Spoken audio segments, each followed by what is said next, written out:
Welcome back to Chapter by Chapter, where I review a book a chapter at a time to see where it fell apart. The following review will contain spoilers. Part of growing as a new channel is learning from your mistakes. And while I like the idea of reviewing a book a chapter at a time, I don't want to be stuck on this book for literally years. I have other books I want to talk about. So in that vein, I will still be reviewing every chapter, but more than one a video. On to Chapter 10. We open with Isla being a super spy. Again, how the 19-year-old shut-in is accomplishing this isn't said. Isla is a very public figure, participated in public demonstrations, seemingly beat a warlord in single combat, and threw a knife at the king's head. Not to mention people recognized her as the wildling ruler the day she arrived. But we are told she's a skilled spy, so I guess she is. Esther could have done something very funny here if Isla had only thought she was that good, but really people were just avoiding her. After 5 days of this, she picks the lock on a bar after close. It takes her 5 tries, the lock sounds strange, and she still manages to surprise the owner instead of being greeted with a sword to the face. You know what? I choose to believe everyone is just humoring her. Oh, and he recognizes her without the crown, because the crown was the real giveaway. Juniper deals in secrets, but not for gold. Secrets can only be purchased with another secret, which is just too Fae adjacent for the setting, but I'll let it ride for now. Oh, but Isla can't share her secrets. They're too deadly and dangerous. And I think I felt my eyes roll back in my skull. So she says she let Aura win the combat demonstration, which Juniper accepts at face value as absolutely true, no questions asked. These people are absolutely humoring her. And he asks her what she wants to know. So he accepts payment without knowing what she was buying. Not all secrets are created equal. The closely guarded entrance to the secret tunnel is worth more than which shiny Pokemon are missing from Azul's collection. Isla asks how to get past the guards on Moon Isle. And you know what? She got what she paid for. He tells her the guards retreat to the castle every full moon because of their curse, which feels like something that would be widely known after 500 years. Surely, in the space of 6,000 full moons, someone noticed. Also, if the guards are forced to retreat, shouldn't other protections be in place? She's going to sneak in without any trouble, and without the star stick, isn't she? Isla starts to leave, and Juniper asks if she would happen to know anything about the tailor's missing clothes, which doesn't feel like a secret so much as a theft reported to authorities, and a clear indication he's screwing with her. And that's Chapter 10. We are clearly meant to take it as look how amazing and scary Isla is. Chapter 11 opens with Isla apparently being surprised a shopkeeper tracks their inventory. The tailor knew his clothes were missing. It was more important than ever for them to find the bond breaker before any of the rulers learned of the robbery and became suspicious. Yes, sweetheart. A tailor noticed his special-made clothes for the rulers of this world were not where he left them. This should be completely expected. What did you think was going to happen? But first, it's time for Celeste's demonstration. And I use that term loosely. It is a test of fear in the Hall of Glass. The glass is apparently frosted to protect sunlings. So I guess indirect sunlight is okay? All the rulers are there with their entourage, except Isla and Grimm, who are alone. She wonders if he has sympathy for her, but reminds herself he's the enemy. But oh no, he's hot. Celeste's demonstration is a startling relic that shows a person's greatest fear. And I can hear the whiff of missed characterization from here. The king stepped forward. The moment he pressed his palm against the mirror, the glass rippled, water shifting in a goblet. Suddenly it stilled, and so did he. For minutes, the king went on a journey none of them could see. Oro just stared blankly at the mirror, hand pressed to its face, brows occasionally jerking together. This was such a good moment to tell us about these characters, and it's completely wasted. What does Oro, literally the most powerful being in all the realms, fear? Is it real? Is it irrational? How does he fight it? This scene could tell us so much about each of these rulers, but instead we get to watch their faces twitch, and list how long it takes them to conquer the magic mirror. And how this information is useful to the rest of them? Yep, they have fears, and can overcome them, like everyone else. While the rulers are fighting their internal battles, Isla is spiraling about how long it will take her, and if taking too long will mean she deserves to die. Which might mean something if this world felt like it had any stakes. This is the 5th time y'all have done this, and no one's dead yet. Again, this is the time to tell us what Isla thinks her worst fears. Then have it actually be something else. But that might be interesting. The chapter ends with her putting her hand on the mirror and being sucked in. Chapter 12 brings us to Isla's worst fear, failing her realm. Which, fine. It would be nice if it wasn't something she had said over and over again. She expected to see dead bodies, but it's failing her realm and what that means for her personally. The real problem here is the execution. She just stands in a room and has a thought, carefully explaining to the reader what she fears instead of letting the context do it for her. This is a perfect example of show don't tell. After we are told what the fear is, she sees her reflection act out a descent into solitude-induced madness before the room begins to shrink. Credit where it's due, this isn't terrible.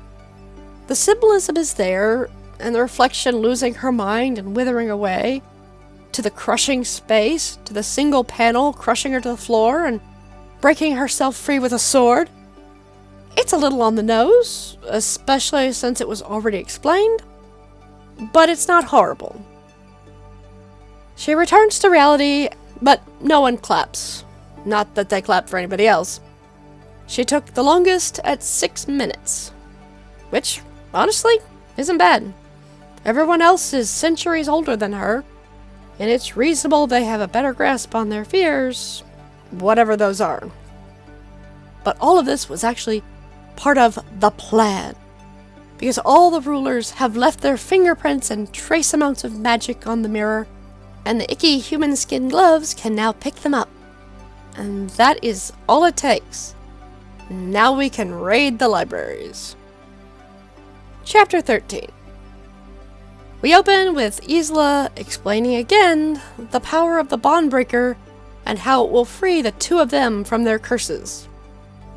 And I wonder yet again if Isla paused for even a moment to wonder how the two youngest rulers are the only ones to think of this idea using an artifact neither of them own.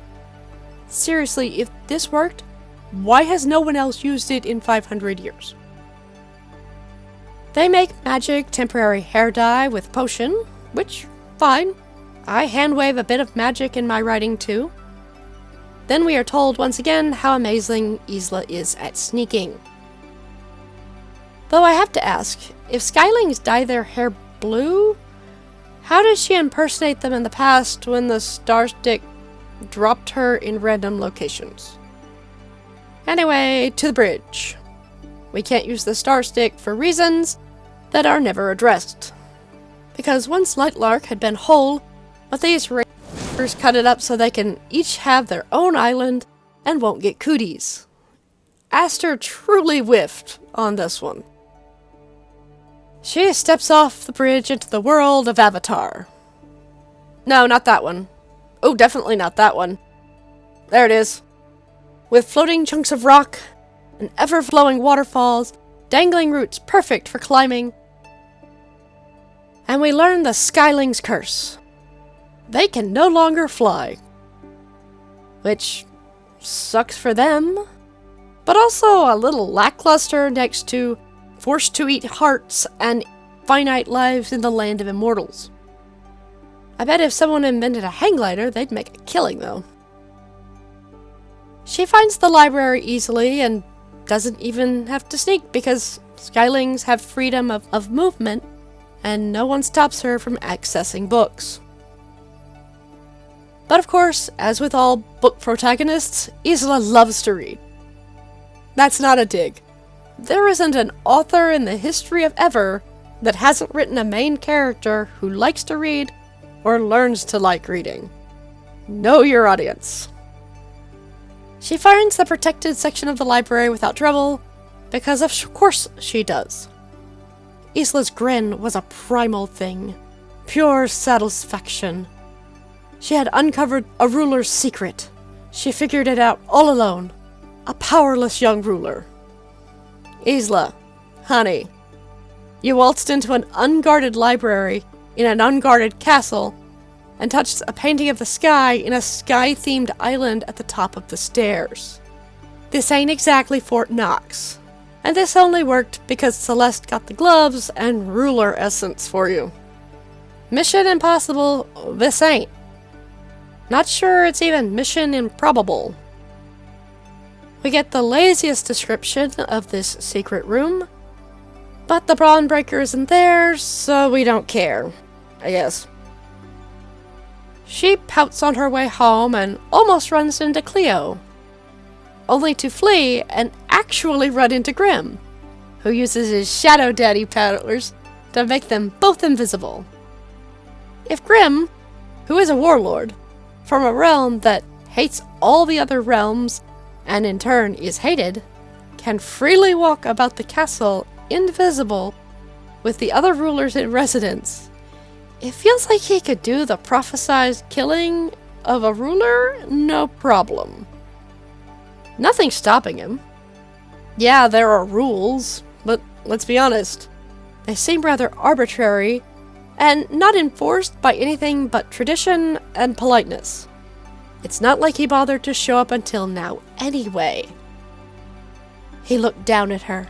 Have you decided to change realms, Heart-Eater? He said, reaching up to taking a strand of her colored hair between his fingers. If so, you might consider Nightshade. We can't compete with Skylings when it comes to sweets and inventive drinks. But if debauchery is what you're after, his gaze gleamed in amusement. We are most famed for our thorough exploration of pleasure. There's a show don't tell joke here, but this is YA, so... Grimm, you are over 500 years old. If this is the best you can muster, I think your fame is greatly exaggerated. Isla wonders what he could mean by that, and what the warm feeling in her stomach is, and then flees into the night. Or from the night, as it were. On to chapter 14. After Grimm haunted her dreams, Isla goes looking for him. But because he spends a large amount of time invisible, she doesn't really know where he is. Again, he is a warlord who has been at war with the other realms for centuries. Why hasn't he just killed them all? If you're going to give a character this much raw power, you need to give them a reason not to use it. Then the Master of Sneaking is snuck up on by, let me check my notes, Azul. Maybe he didn't get the memo to humor her. He wants to show her the sights, and she is suspicious he knows she was snooping. My girl, you didn't think the tailor would notice missing clothes. Why wouldn't the other rulers have magical security alarms on their most important treasures? Also, why do they all keep their treasures in secret chambers in their libraries? No one put the magic objects in their room? Or in the basement? Or on full display but under guard? Azul talks about the past centennials and how they're all losing hope of breaking the curses. The prophecy we still haven't seen gets a mention. Desperate to change the subject, Ela asks about the Skyling nobles. And we learn Skylings are a democracy and could have voted Azul out of his kingship. Like, how does that even work? If the ruler is the literal lifeline of a realm, and that power is heretical, what happens if they vote him out? I guess we'll never know. Azul takes her to a mountain with holes in it, pushing wind through them to play music. Props, I don't hate it. Sometimes you do need fun, silly things in fantasy. She finds Grimm later in his room, and tells him about her demonstration as payback for his help.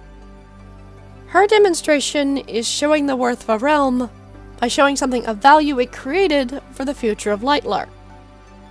Oh, this should be interesting. Chapter 15. Time for Isla's demonstration. Azul is up first, and his people have airmail. Which, not bad, useful, fun. Learning to live with how things are instead of how they used to be. Cleo's next, and she points out her realm are shipbuilders and have been for centuries. That's it. Isla is annoyed, but Cleo's not wrong here.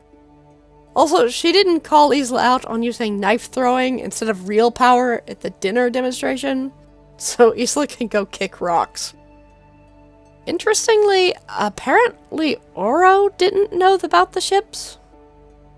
Which begs the question how he thought people got to the Newlands post-curse? Did he think they jumped in the ocean and swam for it? Also, ships imply trade. Unless they're trading with humans, they have to be trading with the other Newlands. Sure, the full moon could be a problem, but those only happen every 30 days. As long as you can leave and return in that time frame, you'll be fine. Also, it's not like only moonlings can sail ships. Celeste is next, and she and her people pool their power to make a metal sword out of pure energy, which should be much more concerning than ships. A hammer can split a skull, but it's meant to build. A knife can cut, but its purpose is to prepare food. A sword only has one job. This feels like a threat.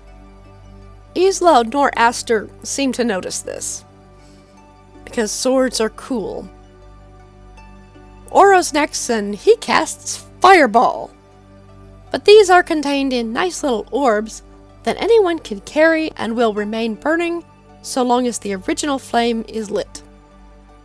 That's scary. Make everyone dependent on you personally for light and warmth, then remind people you can take it away at any time. Grimm's next, and he's got nothing. No, really, he simply says Nightshade has nothing productive to offer, which is the funniest thing he could do. They're going to vote for him. He knows it. They know it. Nightshade made their own Newland almost as soon as Lightlark was created, because they were treated like monsters. Lightlark can go suck eggs. He fought off all the other realms until they were forced to suit for peace. He can turn invisible on a whim. You guys, he's going home. He reminds her it's her turn before becoming one with the shadows. Isla's pissed, but I love it. For her turn, Isla will demonstrate healing. After asking Oro for fire, to which he creates a pillar of flames, she thrusts her arm into it until the skin is curling and peeling. I would assume she's bleeding at this point and no flower petals are appearing. No one notices, but I mean, she just roasted her own arm. So they were maybe a bit distracted. Aster and Isla should have worried about it, though. She pours a potion on her arm, healing the burns, but not the pain. Which I guess means her nerves are still burned? Wonder how long that's gonna last.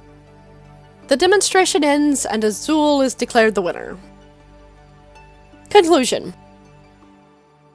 The hardest part about writing fantasy is that it's fantasy. You have to remember how your magic works, the rules you make, and where all those major landmarks are. The big takeaway from these chapters is show, don't tell. From the pre-explaining of the dream sequence, to Isla being the best sneaker ever, to all the treasures of the realm being hidden in libraries. This series will ask no more of the reader than it does Isla. Your main character, to some extent, always has plot armor. No one is going into a book expecting the hero to die. But you have to make the reader feel like they are in danger. Let them fail. Let them struggle. No, Isla taking longer than the rest to fight off her fears is not a failure. Especially when we don't know what the others were afraid of. For all we know, Cleo has an irrational fear of nudibranch. A lot of authors go through a phase where we create characters who are super special and face no real challenges. It's part of the process. Unfortunately, when you can skip the process, you get this sort of mess. Thank you for your time. I know everyone's mileage will vary, so feel free to leave your thoughts.